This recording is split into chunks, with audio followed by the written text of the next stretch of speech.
আসসালামু আলাইকুম রহমতুল্লাহ। আমরা এখন হুজ্জাজ ইকরামদেরকে নিয়ে মসজিদ আয়েশা তানঈম মসজিদ আয়েশায় অবস্থান করছি। দেখতে পাচ্ছেন এটা মসজিদ আয়েশা। উমরার নিয়তে আমরা এখানে 2 রাকাতে সুন্নাতুল ইহরাম নামাজ পড়লাম।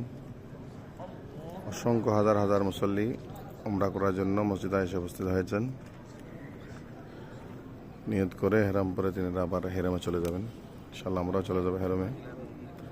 তো পাচ্ছেন ইনশাল্লাহ আমরা হুজ্জাজ ইকরামরা সাথে রয়েছেন। আলহামদুলিল্লাহ। আসসালামু আলাইকুম। আমরা আব্দুল হক্কানি হুজুরের মাধ্যমে আজকে উমরা করার জন্য দ্বিতীয় উমরা করার জন্য মসজিদে আয়েশাতে এসেছি। এখন আমরা নিয়ম করছি নামাজ পড়ে 2 রাকাত নামাজ পড়ে আমরা উমরার উদ্দেশ্যে রওনা দিব। আলহামদুলিল্লাহ, শুক্রিয়া, শুকরান, জাযাকাল্লাহ। মসজিদ আয়েশা দেখতে পাচ্ছেন কত সুন্দর ডিজাইন, অত্যন্ত মনোমুগ্ধকর সুন্দর পরিবেশে অবস্থিত মসজিদ।